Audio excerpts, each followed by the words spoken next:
I want to thank you for all of your kindness and understanding while my sister Julie and I recently navigated the hospice phase, death, and burial of our mother Peg. Professionally, on the surface, it didn't come at the best time. I was just starting to navigate two Lucasfilm shows at once, one of which was the crown jewel of the franchise, The Mandalorian. And I had people constantly checking in on me saying, you're carrying this huge workload right at the worst possible moment. But it really wasn't bad. It was a blessing. I found new resonance in the story of Mando and Grogu, two beings who fought through their own trauma and pain to find love and peace on the other side. My sister and I are the only ones left now. We are our own clan of two, but that doesn't mean we're without a cohort. My husband and I have our own clan of two, and my sister and her husband are raising their three incredible nephews.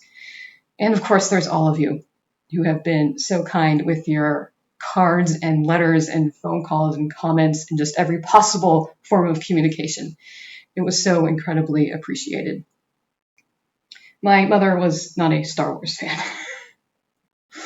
That was my dad's job. My dad would have loved The Mandalorian.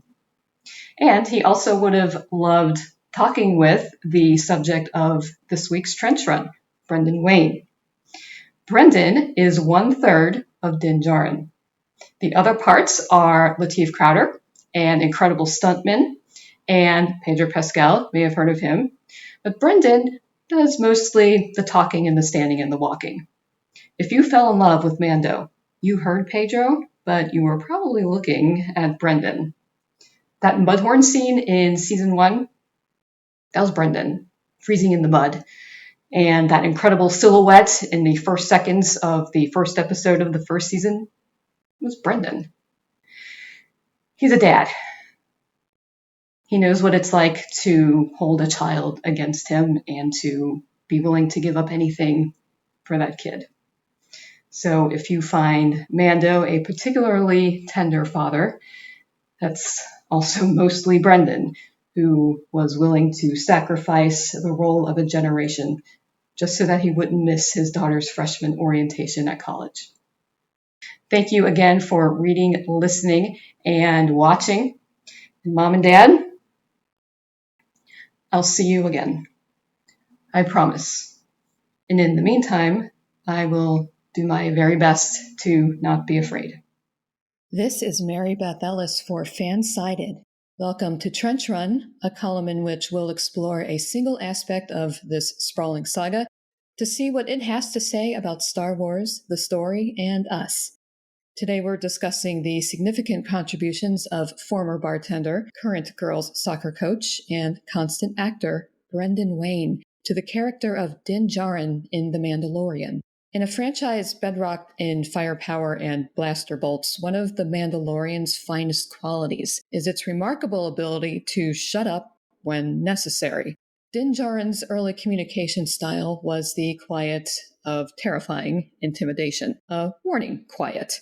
It was a quiet broken only to inform the bounty that he is, in fact, a bounty. Let's sit here with that for a second, because in those early moments, Din Djarin was introduced to us by way of kicking mean girls and spilling space beer and slicing adversaries in half via rapid door closure. When Mando was done being quiet, you misunderstood the ending of the quiet at your peril. Telling wasn't necessary when he was so very good at showing.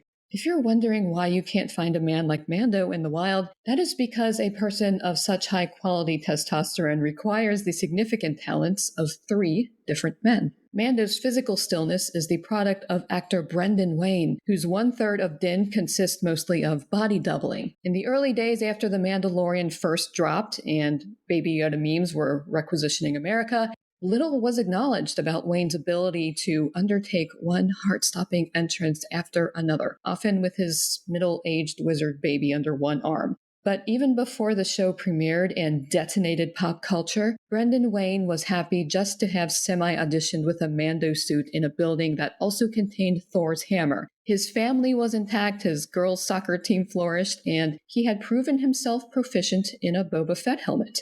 Nothing else needed saying. He'd already won. If you have drawn a direct line here between one Wayne actor and another, you have drawn correctly. Brendan's healthy attitude concerning John's complicated legacy is probably foundational to his boots on the ground reaction to becoming 1/3 of a 21st century icon. Brendan Wayne was born into an industry that is often stuffed with noxious expectations and corrosive resentments.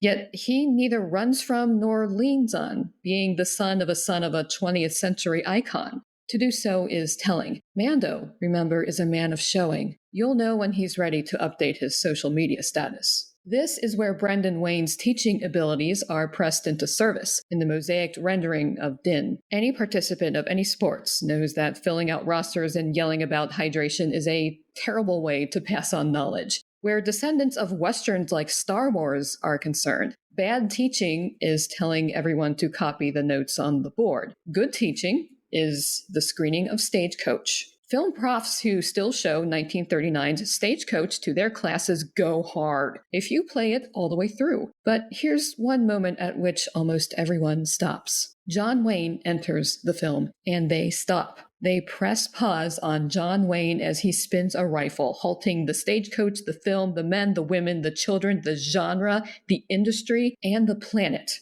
John Wayne is dressed in dust and the American West. He holds a saddle in one hand and his rifle in the other, and between the two, a place for his grandson 8 decades down the line, if he chooses to take it. There's little question about what this is and why it's happening. This man is here to command the picture and say pretty much nothing about doing so. It's a dramatic moment because director John Ford wanted it to be a dramatic moment, emphasizing that this broad-shouldered man was so rugged and so morally complex that mere pistols weren't enough for him to spin. This man needed a rifle in order to issue a proper announcement about his intentions, because he certainly wasn't going to undertake a monologue about it. The rifle in question in Stagecoach was originally 37 inches long and would have banged Wayne's arm without intervention, so Ford asked his crew to cut it down to 15 inches. It was going to work, this rifle, they just needed to shorten it. Wayne would do the rest. This is the origin of one of the greatest introductions in the history of filmed entertainment. The only way Brendan Wayne could have possibly prepared to follow any of this was to walk his own life, figuring out who to put in goal during the second half and keeping his own shooting hand close to the hip. This he did. The powder was dry, but the jobbing went on for quite some time. At one point, Wayne seemed to at last found his break with a role in 2011's Cowboys and Aliens, but his part was whittled down, the film foundered, and he went back behind the bar. Well, there was nothing more to discuss at the moment. His reason for working on that film had not yet arrived. It wasn't time. Too many people weren't yet in place. For one, Din Djarin's voice, the currently omnipresent Pedro Pascal, was busy. Talent-drenched, photogenic, incandescently endearing, and quick with a compliment to journalists on nail polish choices, Pascal was fashioned in the womb specifically to reign supreme over all of media. Definitely for 2023, possibly for all time. But in the moment, Pascal was plunged deep into Shakespeare and enduring a clean-shaven existence while filming Wonder Woman 1984. Meanwhile, Brendan Wayne was doing his very best to blow his shot at the role of a generation. He agreed to try out a costume for Jon Favreau, the director of Cowboys and Aliens. As it turned out, this was a Star Wars project, a gigantic secret, and Brendan Wayne couldn't say anything about it. This required the tersest of brusque body language, the best of pleasing behaviors. Wayne stood by for the unboxing of what was clearly a Mandalorian-inspired costume and said, "Oh, Boba Fett," and very quickly learned that he wasn't allowed to say that either. Wayne clothed himself in not Boba Fett and walked to the set like he owned the joint, volume and all. He'd decided that this was the moment to speak on behalf of Din Djarin, so he made it count, announcing that his holster was too high and the cape was going to get caught on everything. And did they honestly expect him to pull this Amban sniper rifle right off his back and start shooting? It was far too long. I mean, it was going to work, this rifle. They just needed to shorten it. Wayne would do the rest. Asked to return for a screen test, Brendan Wayne shrugged and explained that the timing conflicted with taking one of his 3 daughters to college. Show, don't tell. And Lucasfilm rescheduled. By this time, Mando also had a stunt and combat artist, direct Adonis descendant Lateef Crowder. The 3/3 were traveling from different directions and at different speeds, but it didn't matter. The one, Mando, mattered. These gentlemen were taking the time to do this thing correctly. They'd land in the same place when they needed to. People don't really remember that the first scene of the first episode of the first season of The Mandalorian doesn't start in a bar. It opens outside the bar in the snow with a red light against the shadows and a determined man in a tattered cape trying to find his way. We see him from the back. We don't see his face.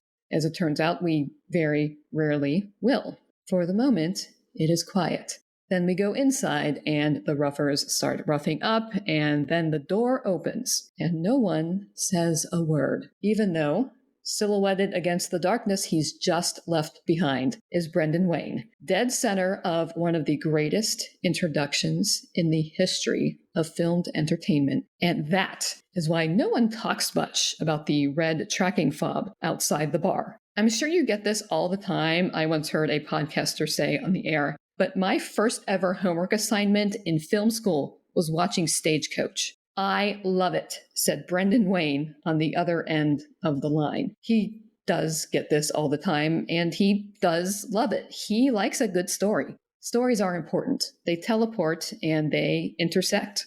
The best stories illuminate human relationships, of how living souls can touch fingers across generations. When it's time to tell one, we will know. For Fansided, this is Mary Beth Ellis.